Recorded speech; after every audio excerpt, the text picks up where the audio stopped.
오늘의 주요 뉴스입니다. 강한 중형급 태풍 콩레이가 북상하면서 비바람이 몰아치고 있는 제주에는 최대 500mm의 폭우가 예상됩니다. 콩레이는 내일 오전 제주 동남쪽 바다를 지나 오후에 부산 앞바다를 통과할 것으로 예상됩니다. 인도네시아 지진 당시 실종됐던 우리 교민 한 명이 숙소였던 호텔 잔해에서 시신으로 발견됐습니다. 외교부는 장례 절차 등을 유가족과 협의할 예정이라고 밝혔습니다. 미국이 북한과 거래한 터키 기업 한 곳과 터키인 2명, 북한 외교관 1명을 독자 제재했습니다. 폼페이오 국무장관의 4차 방북을 앞두고 북한을 압박한 조치로 보입니다. 어제 평양에 도착해 환영 만찬으로 첫날 일정을 마무리한 14선언 당국단이 오늘은 공동기념 행사를 합니다. 김정은 위원장의 참석 여부는 확정되지 않은 가운데 당국단은 저녁에 집단 제조와 예술 공연을 관람하고 내일 오전 귀환합니다. 이명박 전 대통령의 1심 선고 공판이 오늘 전국으로 생중계됩니다. 하지만 이 전 대통령은 생중계에 반발해 공판에 나오지 않겠다고 밝혔습니다. 조현우 전 경찰청장이 오늘 새벽 구속돼 경찰서 유치장에 수감된 첫 경찰수장이 됐습니다. 법원은 조 전 청장의 범죄 혐의가 소명되고 증거인멸이 우려된다며 구속영장을 발부했습니다.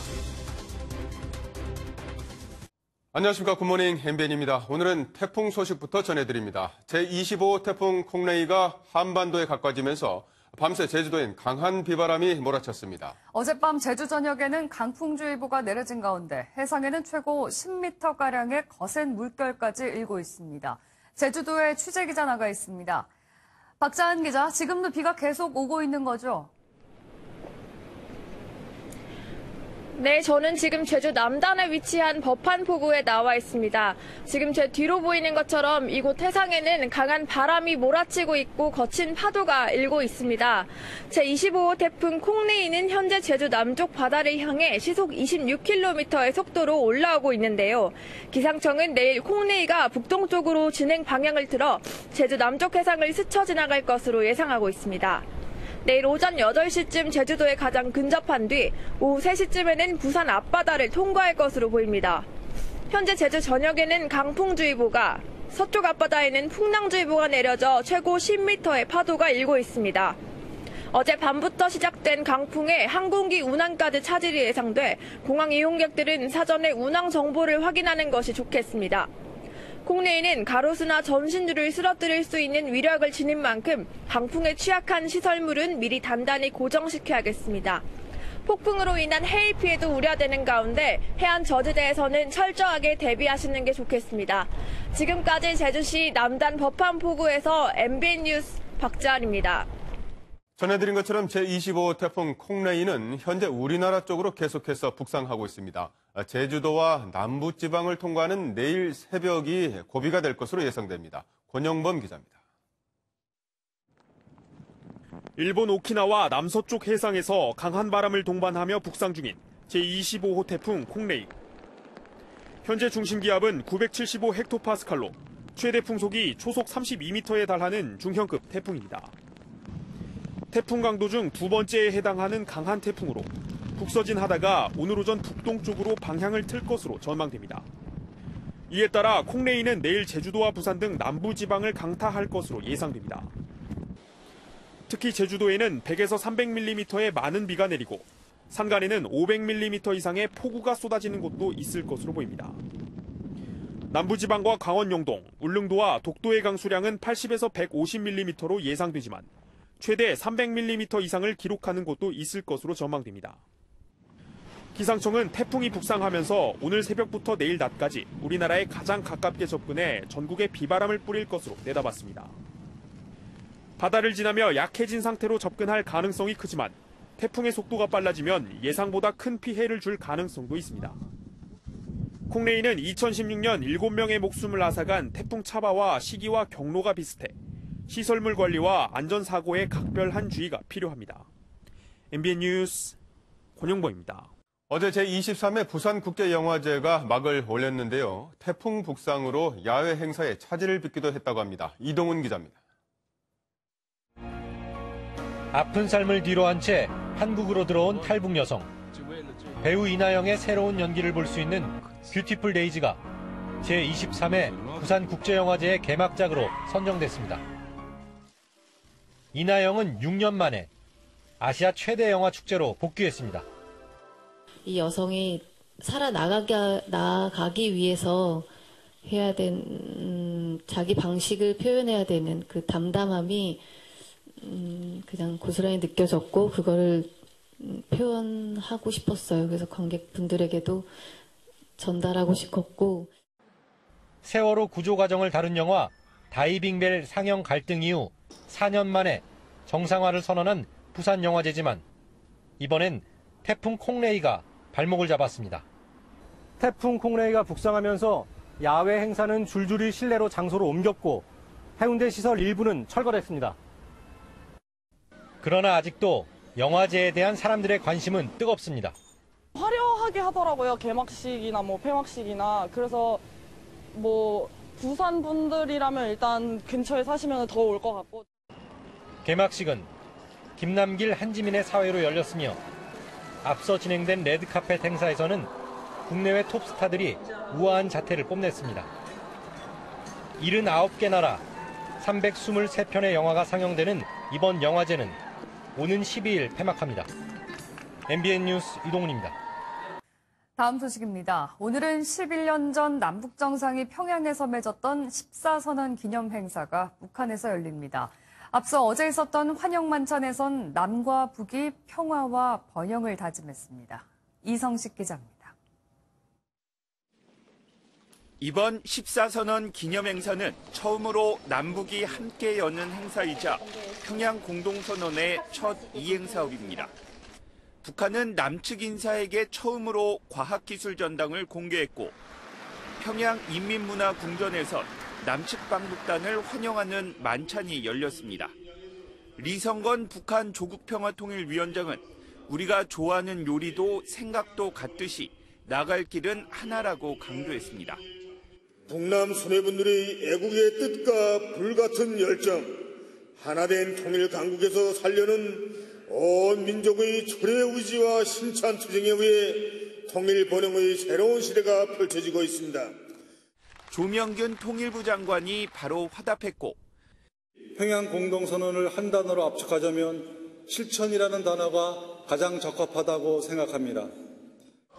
노무현 재단 이사장 자격으로 방북한 이해찬 더불어민주당 대표는 평화통일을 기원했습니다. 임기 말에 정상회담이 이루어졌기 때문에 실행할 시간이 없어서 저무로 끝나고 말았는데 이번에 여기 오면서 느끼는 건 우리가 선을 긋고 있구나, 줄을 긋고 있구나 하는. 만찬에 앞서 진행된 환영 공연은 평양 남북 정상회담 당시와 비슷한 형식으로 진행됐습니다. 스크린에 남북 정상이 백두산에서 손을 맞잡은 영상이 나올 때 객석에선 환호와 기립박수가 터져나왔고 공연이 끝난 뒤에는 앙코르가 요청되기도 했습니다. MBN 뉴스 이성식입니다.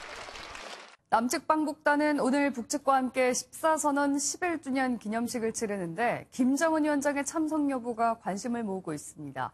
이번 행사 비용은 공동으로 부담하는데 남측은 2억 8천만 원을 부담할 것으로 알려졌습니다. 황재헌 기자가 보도합니다. 14선언 공동기념 행사는 오늘 오전 10시 평양 인민문화궁전에서 열립니다. 김정은 위원장의 참석 여부는 아직 알려지지 않았지만 김 위원장이 직접 행사 계획을 세웠다고 북측이 말한 만큼 참석 가능성은 커 보입니다. 방북단 일원인 고 노무현 전 대통령의 아들 건호 씨는 이세간 만남에 대한 직접적인 언급은 피했습니다. 2세라고 이름을 붙여서 그렇지 그게 어떤 큰 의미가 있다고 생각하지는 않습니다. 문재인 대통령님의 여러 개 헌신적인 노력에 아주 좀 고마워하실 거라고 그렇게 생각하고 있습니다. 노무현 재단 이사장 자격으로 참석한 이해찬 더불어민주당 대표는 당시의 감격을 되새기며 기대감을 나타냈습니다. 평양에 와서 11주년 기념 행사를 하게 돼서 할수 있게 국제시장에서 잘 대접을 해주셔서 아주 고맙게 생각합니다. 관심이 쏠렸던 우리 방북단의 체류비와 행사 비용은 최대 2억 8천만 원으로 집계됐습니다. 이번 행사는 북한 초청이 아닌 공동 행사인 만큼 비용도 공동 부담하는데 드는 비용은 남북협력기금에서 지출하기로 했다고 통일부는 밝혔습니다. MBN 뉴스 황재현입니다. 그런가 하면 미국 재무부는 북한과 무기나 사치품을 불법 거래한 기업과 관계자에 대해서 또다시 독자 제재를 단행했습니다. 폼페이오 장관의 4차 방북을 이틀 앞두고 압박을 강화하겠다는 신호로 해석됩니다. 이동화 기자가 보도합니다. 미국 재무부가 또다시 대북 제재 명단을 발표했습니다. 이번에는 터키 기업 한 곳과 터키인 2명, 주 몽골 북한 대사관에 있는 북한 외교관 1명이 포함됐습니다. 이들이 북한과 무기나 사치품을 거래해 유엔의 대북 제재 결의를 위반했다는 겁니다. 제재 대상에 오르면 법인과 개인의 미국 내 자산은 동결되고 미국민이 이들과 거래하는 행위가 금지됩니다. 스티브 무누신 미 재무장관은 유엔 제재를 회피하려는 시도를 방관해서는 안 된다며 제재 이유를 밝혔습니다. 이번 제재 발표는 지난달 13일 북한의 IT 노동자 국외 송출과 관련해 북한인과 중국, 러시아 기업을 제재한 지 20여일 만에 나왔습니다. 폼페이오 국무장관의 방북을 이틀 앞두고 순조로운 협상 분위기 속에서 단행된 조치라 더욱 눈길을 끌고 있습니다. There are no plans to loosen up on sanctions, anything quite the contrary. The sanctions have been very effective as regards. 일각에서는 미국이 북한의 비핵화를 이끌어내려고 취한 대북 압박 강화 차원이라는 해석이 나옵니다. MBN 뉴스 이동화입니다. 이명박 정부 시절에 댓글 공작을 주도했다는 혐의를 받는 조현오 전 경찰청장이 구속됐습니다. 전직 경찰청장이 피의자 신분으로 구속돼 경찰서 유치장에 수감된 건 조 전 청장이 처음입니다. 이현재 기자입니다. 구속 전 피의자 신문을 받은 뒤에도 조현오 전 경찰청장은 댓글 공작을 지휘한 적이 없다며 혐의를 전면 부인했습니다. 허위 사실로 경찰을 비난하는 경우에 적극적으로 대응을 하라. 그렇게 이야기를 한 겁니다. 하지만 법원은 직권남용 등의 범죄 혐의가 소명되고 증거인멸의 우려가 있다며 조 전 청장에 대한 구속영장을 발부했습니다. 재판부가 구속수사의 필요성을 인정하면서 조 전 청장은 피의자 신분으로 경찰서 유치장에 수감된 첫 전직 경찰청장이 됐습니다. 조 전 청장은 서울지방경찰청장과 경찰청장으로 재직하면서 경찰 1,500명을 동원해 이명박 정부에 대한 우호적인 인터넷 게시글 6만여 건을 작성하게 한 혐의를 받고 있습니다. 경찰청 특별수사단은 당시 여론 공작을 위해 동원된 경찰들이 차명 아이디와 해외 IP를 사용해 일반 시민으로 가장한 것으로 보고 수사력을 집중하고 있습니다. MBN 뉴스 이현재입니다. 청소년들에게 술과 담배를 판 업소들이 무더기로 적발됐습니다. 청소년인지 뻔히 알면서도 그랬다는 겁니다. 용기란 기자입니다. 늦은 시간 10대 학생들이 공원에 모여 술을 마시고 담배를 피웁니다. 인근 편의점에서 신분증 확인도 없이 술과 담배를 사왔습니다. 몇 학년이야? 누가 사왔어? 어디서? 경기 남양주의 한 노래 연습장에선 학생들을 청소년실이 아닌 일반실에 출입시켰습니다. 이곳 경기도 성남의 한 PC방은 청소년 고용 금지 업소임에도 청소년을 고용해 2달이 넘게 운영해오다 적발됐습니다. 지난 8월 한 달 동안 경기 지역 PC방과 노래 연습장, 편의점 등에서 청소년에게 술과 담배를 팔거나 불법 고용을 하다가 적발된 업소는 16곳. 이분들이 충분히 알고 있음에도 불구하고 불법적으로 청소년을 출입시키거나 고용했다고 하는 것이 상당히 문제고, 그런 것들은 결국은 돈벌이 수단으로 활용. 경기도 특별사법경찰단은 위반업소 16곳을 형사 입건하고 해당 시군에 영업정지 등 행정처분을 의뢰할 방침입니다. MBN 뉴스 윤기란입니다. 일본은 우리 항의에도 다음 주 제주도에서 열리는 국제관함식에 우길기를 달고 오겠다고 고집하고 있습니다. 이번에는 일본 자위대수장이 직접 나서서 절대 우길기를 내리지 않겠다고 단언했습니다. 노태현 기자입니다. 일본 자위대의 가와노 가스토시 통합 막료장이 제주도에서 열리는 관함식에 자위함기, 이른바 우길기를 절대 내리고 갈 일은 없다고 말했습니다. 자위함기는 법률상 규칙상 개항하게 돼 있다며 해상 자위관에게 있어 자랑이라고 강조했습니다. 최근 물러난 오노데라 전 일본 방위상도 지난달 28일 자위함기 개항은 국내 법령상 의무라며 관함식에도 당연히 달 것이라고 언급한 바 있습니다. 자위함기는 우리가 우길기라고 부르는 제국주의 일본군이 사용하던 전범기로 일본은 해상 자위대 함정의 깃발로 사용하고 있습니다. 그간 우리 정부는 제주도 해군기지에서 오는 11일 열리는 국제관함식 해상사열 때 우길기 대신 자국기와 태극기를 달아달라고 일본 측에 요구해왔습니다. 하지만 우리 군의 합참의장에 해당하는 통합 막료장, 즉 일본 자위대 서열 1위 수장도 기자회견에서 우길기를 포기하지 않겠다고 단언한 겁니다. 우리나라에서는 일본이 스스로 관함식에 오지 않도록 유도하자며 참가국 군함을 사열하는 배로 독도함을 선정하자는 의견도 나오는 상황. 우길기 개항을 둘러싼 한일 양국의 신경전이 어떻게 마무리될지 관심입니다. MBN 뉴스 노태현입니다. 한 대학병원에서 국내 최초로 3D 프린팅으로 만든 인공 가슴뼈 이식 수술에 성공했습니다. 스페인과 이탈리아 등에 이어서 세계 6번째 성공 사례입니다. 이수아 기자가 취재했습니다.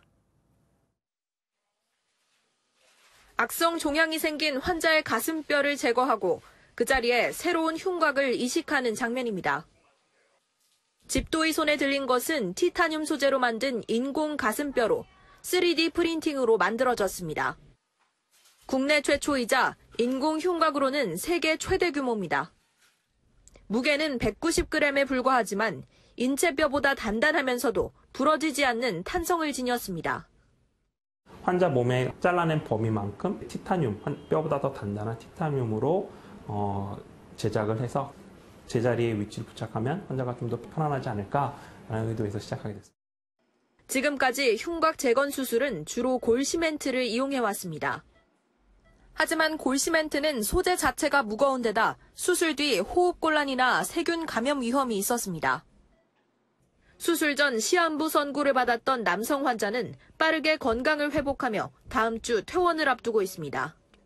티타늄이 들어갔다는 거를 전혀 못 느끼겠어요. 무겁다는 그런 것도 전혀 못 느끼고 이렇게 회복된 게 너무 고맙습니다. 지금까지 3D 프린팅 흉곽 이식에 성공한 나라는 이번 우리나라를 비롯해 스페인과 미국 등 6곳뿐입니다. MBN 뉴스 이수아입니다.